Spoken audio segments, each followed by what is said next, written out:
August 16th, 1939. Warsaw, Poland.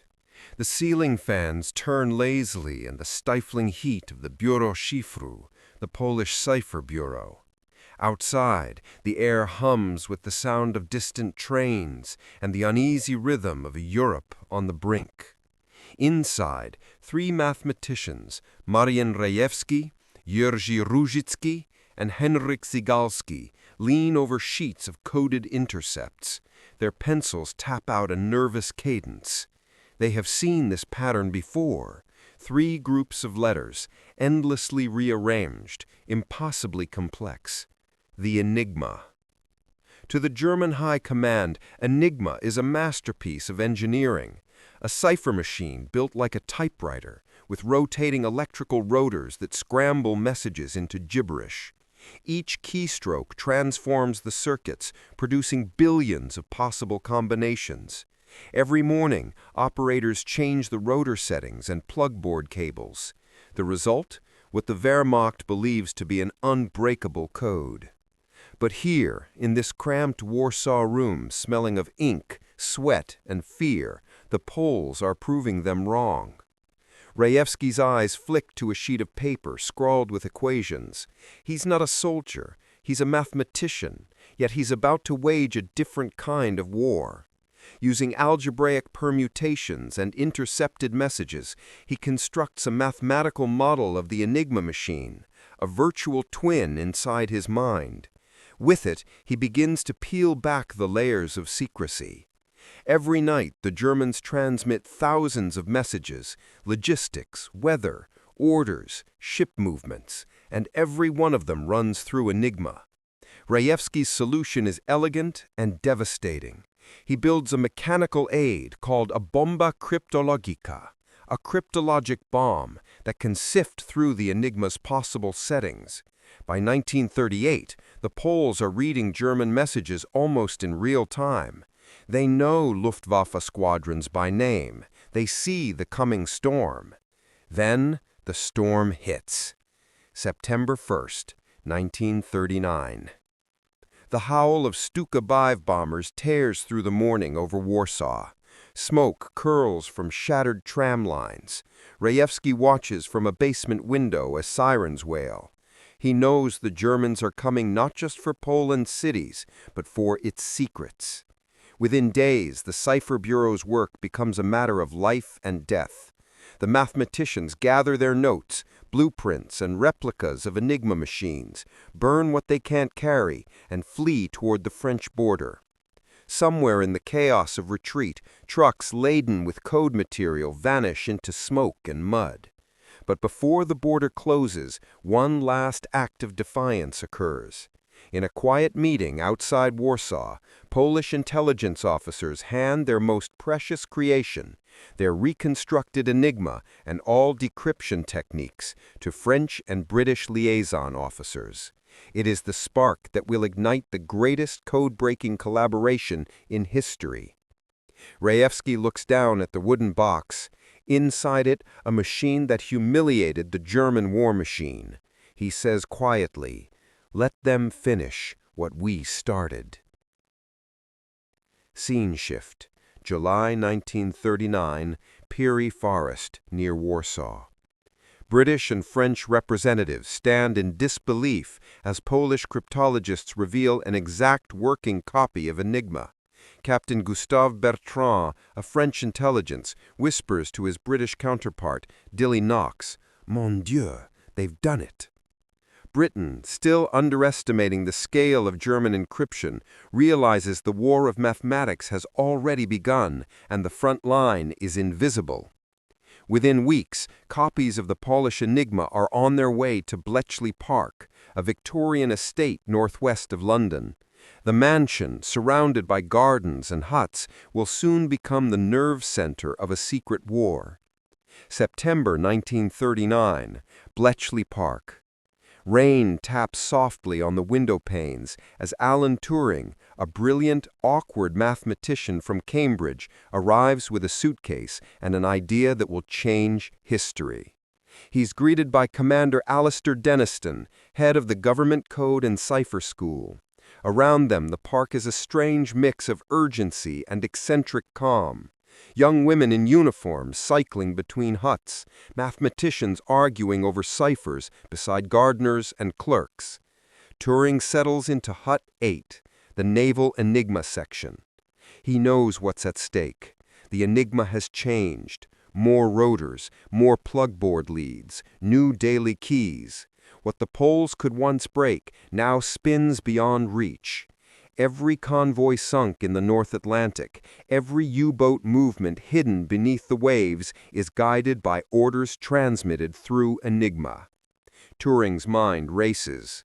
If the poles used a mechanical aid, their Bombe, why not a more powerful one? He begins sketching on the back of a blueprint, a machine that can run through tens of thousands of Enigma settings automatically. He calls it the Bombe. Weeks later, the first Bombe clatters to life. Rows of rotating drums spin with a metallic rattle, like the heartbeat of some mechanical creature. Each drum simulates an Enigma rotor, and the machine tests hypotheses at speeds no human could manage. Operators, mostly women from the Women's Royal Naval Service, monitor switches, listen to clacks and clicks, and call out potential stops. When the bombe halts, it means a possibility, a crib, a guessed word like Wetter or Oberkommando.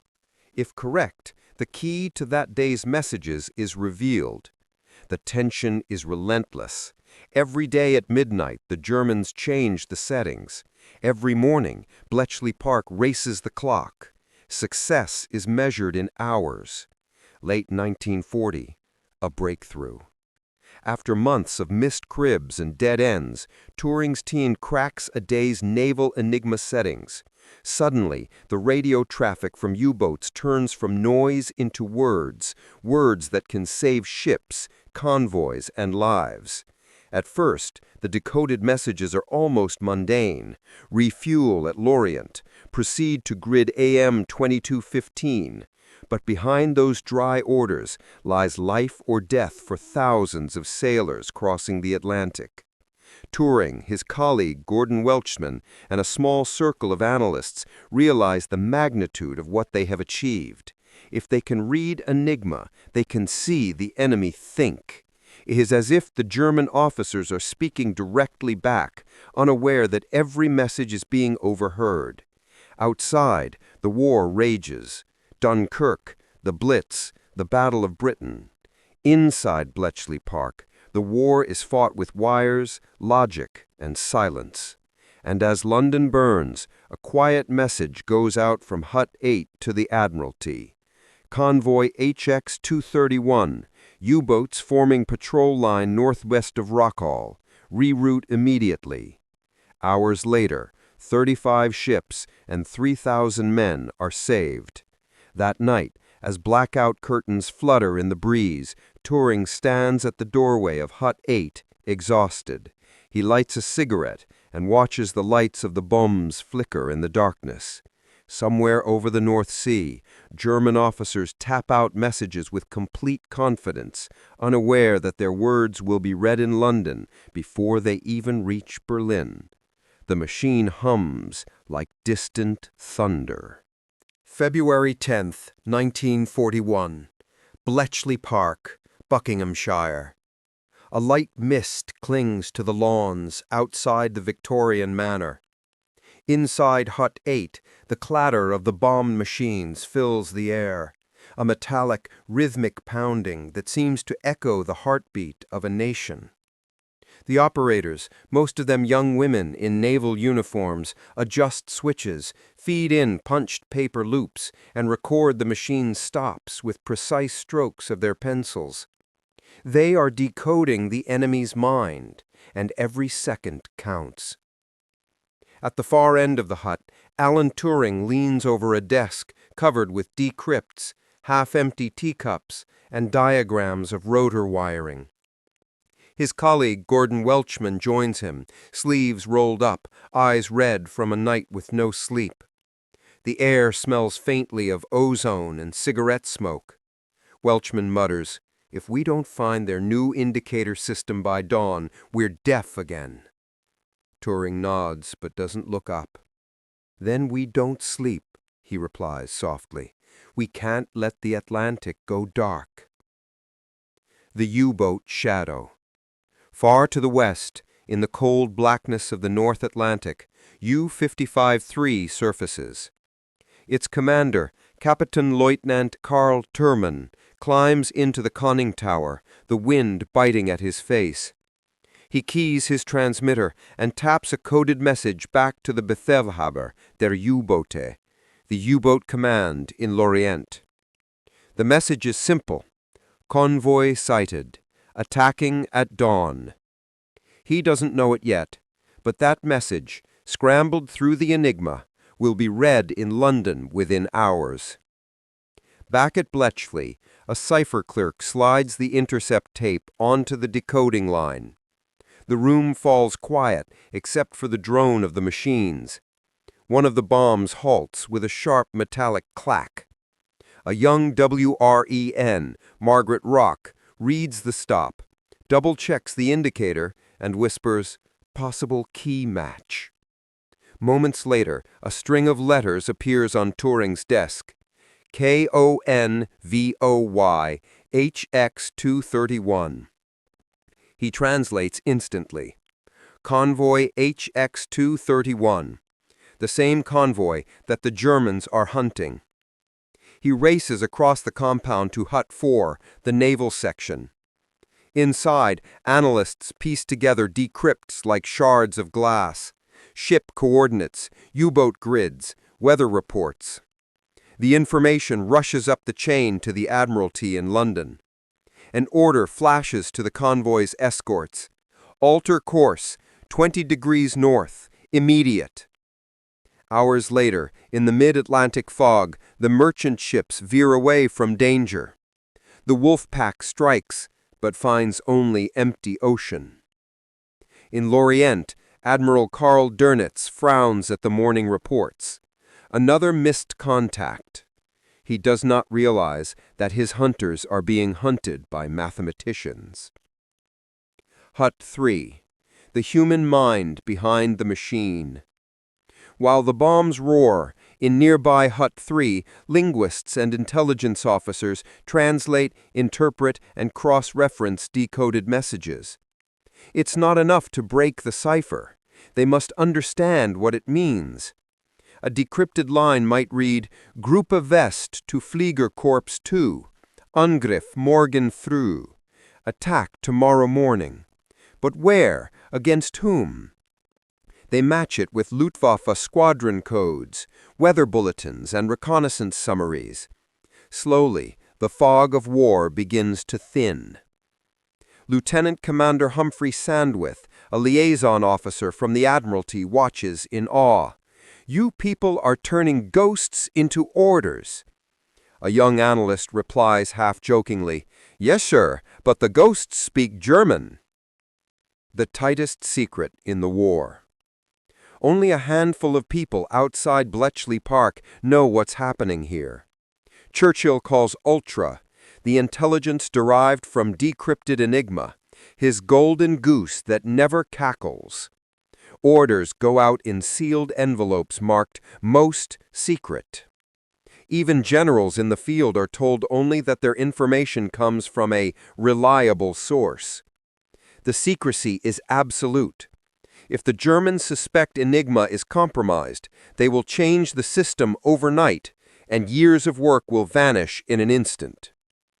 To preserve the illusion, the British go to extraordinary lengths. When Ultra reveals a planned U-boat ambush, they sometimes send a reconnaissance plane over the same area, so the enemy assumes they were discovered by aircraft, not mathematics. Every success must look like luck. Inside Bletchley, nobody talks.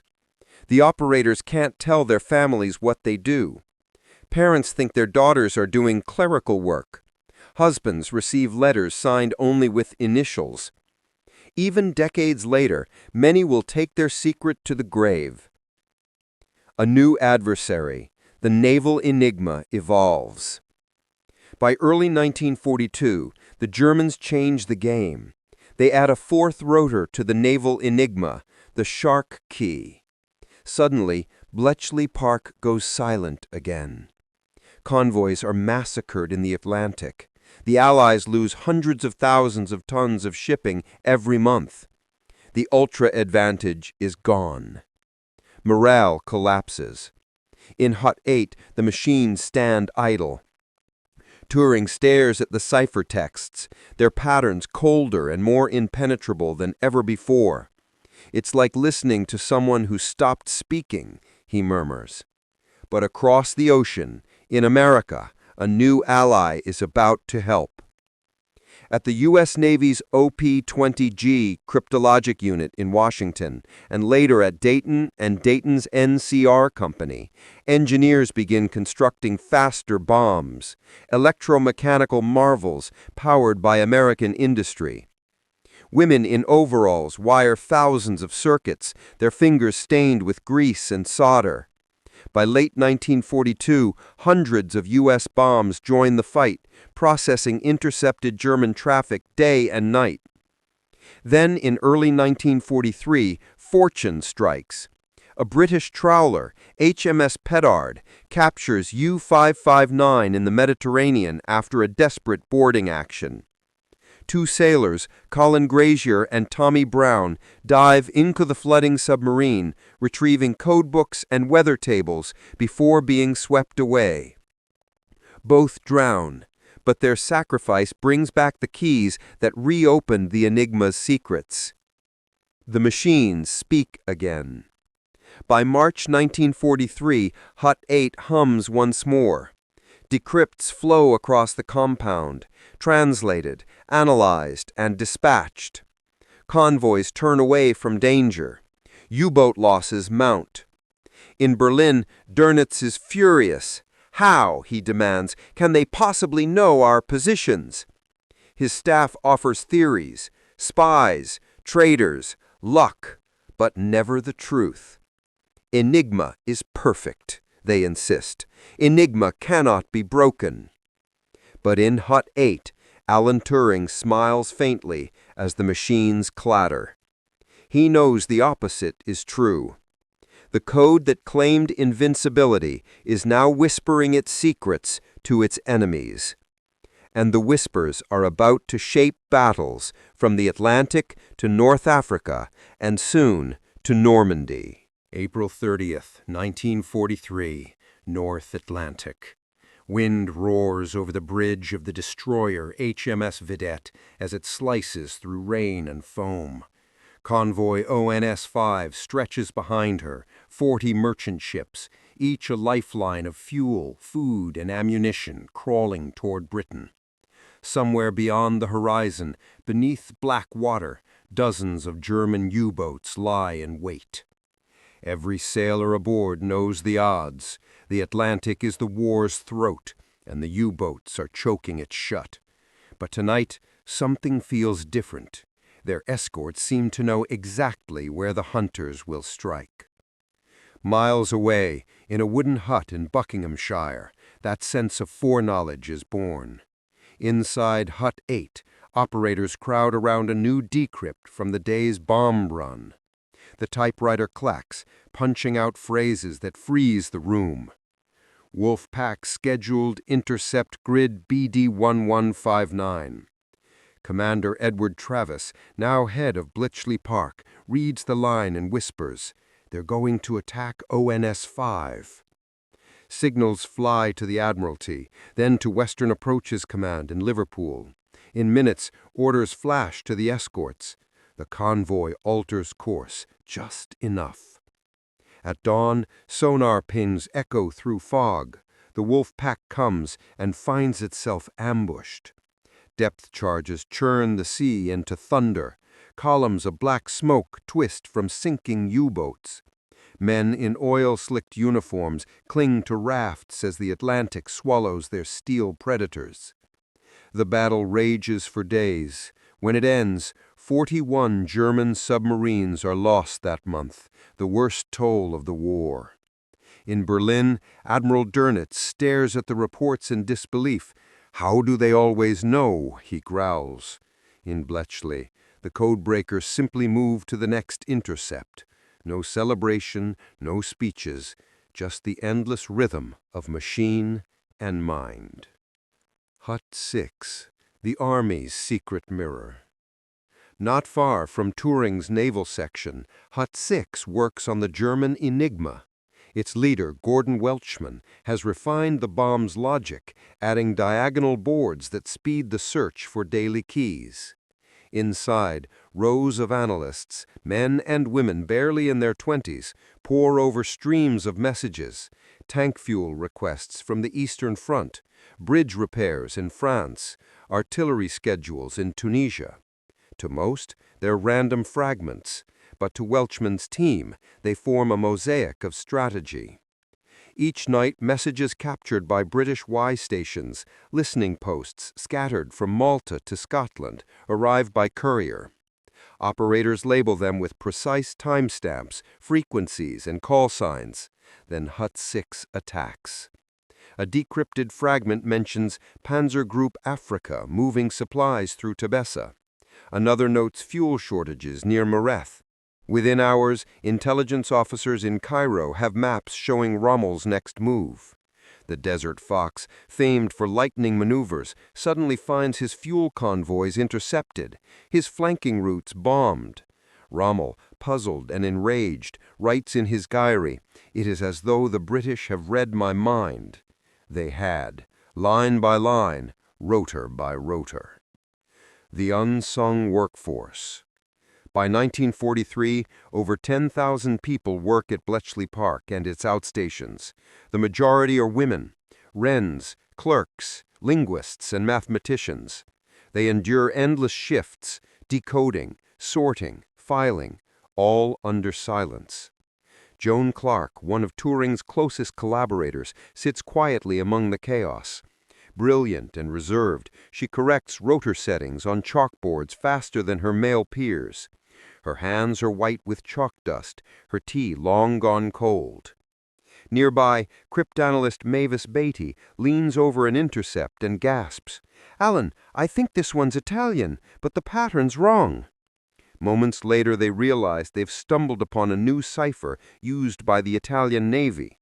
Within hours, Ultra reveals the convoy routes to North Africa, and HMS Unbeaten lies in wait to destroy them. These women, often overlooked by history, turn mathematics into victory. Yet most will never be recognized.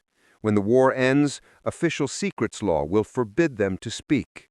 Their brilliance will vanish into silence. The Colossus awakens. By 1944, a new challenge arrives. Not Enigma, but Lorenz, the cipher used by Hitler's high command for top-level messages. If Enigma is a typewriter, Lorenz is a cathedral of complexity. 12 rotors, electronic impulses instead of wires. It transmits entire pages of text by radio teletype, unbreakable, the Germans believe. Enter Tommy Flowers, an engineer from the British Post Office. He builds something no one has ever seen before, an electronic computer called Colossus. Inside its tall metal frame, 2,400 glowing valves hum and flicker. Magnetic tape reels spin at blinding speed, analyzing ciphertext in seconds. When Colossus runs its first test at Bletchley in January 1944, the operators watch in awe. Punch tape feeds through at 5,000 characters per second. Patterns emerge, the mathematical fingerprints of Lorenz. Within days, they read the first complete message, orders from Field Marshal Keitel to the German High Command in France. The message details reinforcement schedules for the Atlantic Wall. Bletchley immediately forwards the summary to the Allied command. In London, General Eisenhower's staff underlined key lines in red pencil. The information feeds directly into the planning for Operation Overlord, D-Day. The machine built in secret by a postal engineer is now helping shape the largest invasion in human history. June 6, 1944. The message that changed everything. Midnight, Bletchley Park. A courier bursts into Hut 3 carrying a freshly decrypted Lorenz intercept. Analysts crowd around. It's from the German 7th Army in Normandy, reporting Allied airborne landings near Sainte-Mère-Église. Within minutes, another message follows, this one from OB West, the German Theater Command. It confirms their belief that the landings are a diversion, not the real invasion. Hitler himself orders reserves to remain near Calais. The men and women of Bletchley exchange glances. They've seen this before. Weeks of deception, codenamed Fortitude, built on fake radio traffic, phantom divisions, and double agents. And now, thanks to ultra intercepts, they know it's working. Turing's voice cuts through the din. They're keeping Panzer Group West in Calais. Good God, they've swallowed it whole. Outside, rain lashes against the blackout curtains. Inside, teleprinters chatter like gunfire as decrypted reports pour in. Every minute a confirmation that the German response is fractured and slow. Somewhere above Normandy, paratroopers cling to their weapons in the dark, unaware that an invisible army of codebreakers is fighting for them in silence.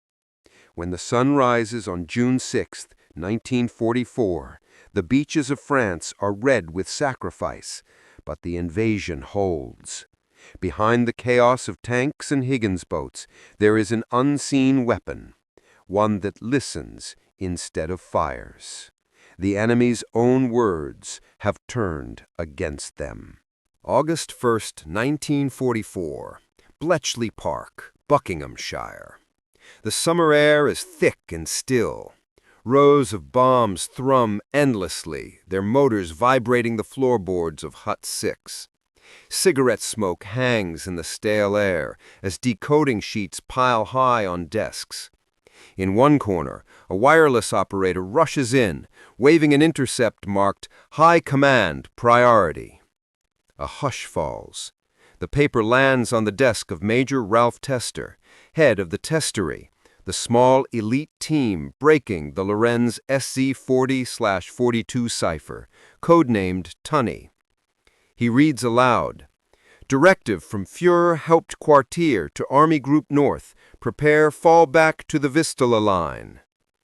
No one speaks for a moment. They all understand what it means. The Eastern Front is collapsing. The Red Army is advancing at a speed no one thought possible. Tester exhales slowly.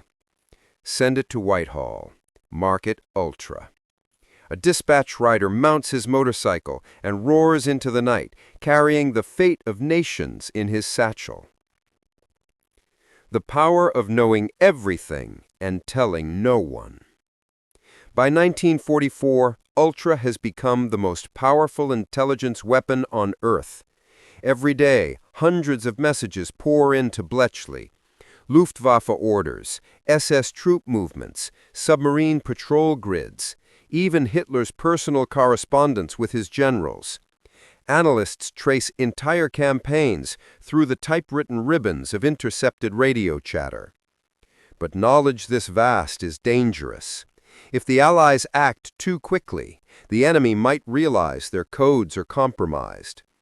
Sometimes Bletchley's staff must watch disasters unfold, knowing they could have prevented them, but can't without revealing the source.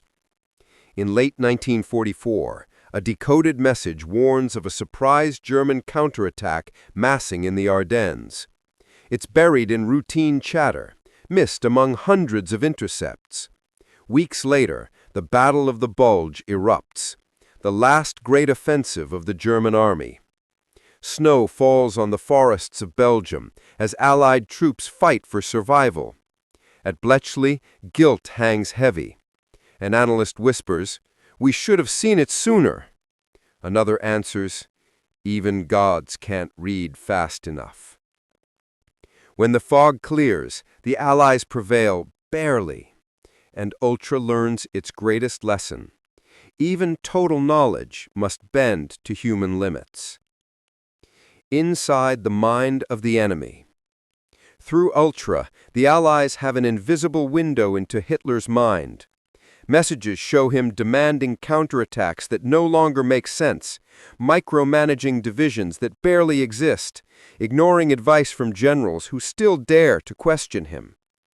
Der Führer refuses to authorize withdrawal, reads one decrypted Lorenz message. Situation untenable. Churchill underlines it in red pencil and writes in the margin, he is destroying himself. For commanders like General Eisenhower, Ultra becomes a silent ally.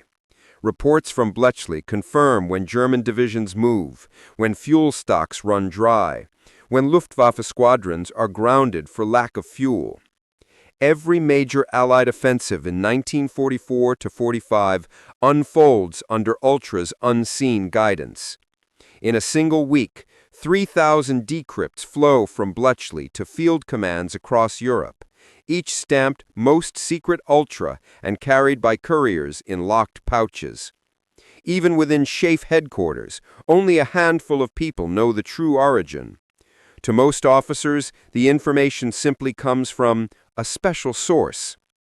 When General Patton's staff receive a mysterious directive rerouting his armored columns around a German ambush, one aide asks, "Where did this come from?" The reply, "From God. Don't question it." The war ends in code. May 1945. Bletchley Park is quiet now. The machines, once roaring through the night, begin to fall silent. In Hut 8, Alan Turing stands among the bombs one last time. The rows of spinning drums are motionless. The hum that once filled the air like a heartbeat is gone. A junior operator, Betty Webb, enters with a telegram. "Germany has surrendered, sir." Turing nods, but doesn't smile. "Then I suppose we can stop listening." Across the park, others react in silence, exhaustion, relief, disbelief. The war that was fought in secrecy has ended in secrecy. Their triumph cannot be told, their names cannot be known. In one final act, technicians begin dismantling the bombs and colossi. Bolts are loosened, wires cut, rotors boxed up. The classified components are destroyed or locked away under Official Secrets Act orders. Only fragments remain. Blueprints burned, memories sealed. Outside, the spring rain begins to fall. On the lawns of Bletchley Park, the puddles reflect the empty huts like ghosts. Aftermath, the silence that lasted decades. After the war, many of Bletchley's heroes vanish into civilian life. Alan Turing returns to mathematical research, now focused on the new frontier of computing. But his brilliance is overshadowed by tragedy. His contributions remain classified, his name unspoken in public. He will die in 1954, never knowing that his work saved millions. Others find peace in anonymity. Joan Clark continues quiet government work. The Wens, clerks, and typists marry, raise families, and keep their promise of silence. For over 30 years, the world never knows that behind every Allied victory stood an army without rifles, an army of minds. When the Official Secrets Act restrictions finally lift in the 1970s, the truth emerges. Historians are stunned. The enigma had been broken before the war had even begun, and the war itself had been shaped by that knowledge. One retired when asked why she never spoke, smiles gently. "We didn't need medals. We had the satisfaction of knowing we'd been listening to the enemy whisper in his sleep." Epilogue: The Echo of Machines. Today, if you walk through the restored huts of Bletchley Park, the silence feels different. You can still hear it, faintly, the clicking of rotors, the chatter of teletype, the murmur of genius at work. A replica bomb hums softly, its lights flickering like fireflies in the dark. Visitors lean close to read the story of the people who made it possible. Mathematicians, linguists, engineers, ordinary young women who became extraordinary by doing the impossible. Above the entrance, a plaque bears a simple line. They broke the code. They shortened the war by 2 years. They saved countless lives. Somewhere, you can almost imagine the ghostly sound of Enigma's keys tapping, a message encrypted, sent across time. You listened. You understood. You won.